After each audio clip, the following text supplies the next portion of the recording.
Good morning sa lahat. Guys, dito tayo ngayon sa bundok ng Tralala. Ganito lang tayo araw-araw. Maganda rito kahit mainit. Ayan, maraming punong kahoy.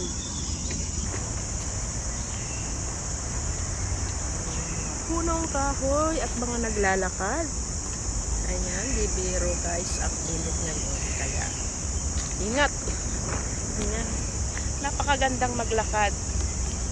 Kung may extra time po kayo, mga kapwa ko FW, maglakad po tayo. Wag pumirmi lang dyan sa ilalim ng sentral.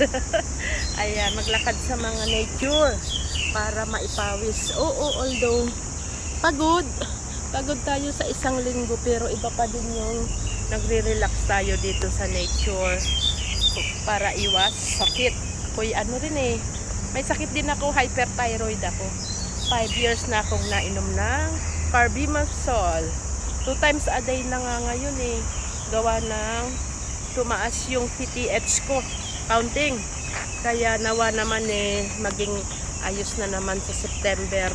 Check up ko na naman sa doktor. Ayan. Ang hirap nang may nararamdaman. Kaya ayan, everyday is a blessing, is a gising. Ayan, si Lolo nag-exercise doon. Thank you so much guys.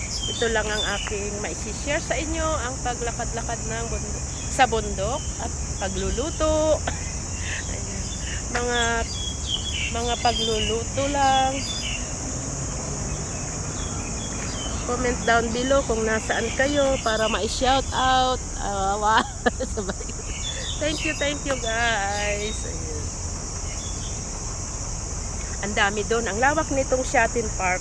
Pero dito ko naglalakad kasi kahit hindi nakasombrero kasi mainit. Ayan, may mga punong kahoy. Maraming naglalakad dito. Ayan. Umulan kagabi ng napakalakas.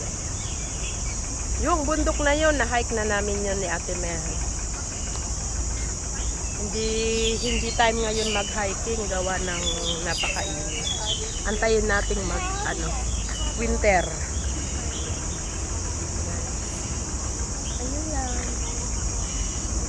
Ayan, sila Lola naglalakad. Balot na balot. Ang init naman kasi pag balot na balot. Kaya ito. Wow, super init.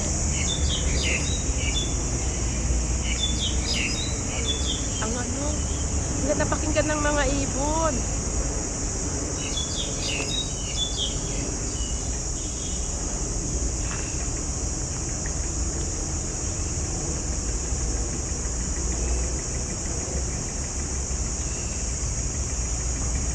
May mga pugad sila dyan, mga kababayan.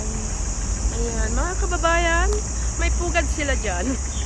Shout out sa lahat ng nanonood sa aking uploaded video, kahit ilang piraso lang. Ayan, mahirap kasing iwanan din ng YouTube channel gawa ng pinaghirapan natin yan guys. Di biro yung WH, grabe nung 2021 to 22. Di birong magpuno ng 4,000 WH, pinaghirapan natin yun. Kaya ating update, upload video lang. Ayan. Good vibes sa lahat. Ang ganda.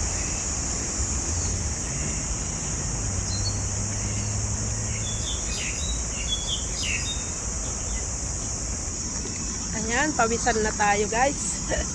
Pawisan na sa pag-e-exercise at paglalakad. God bless everyone. Bye-bye.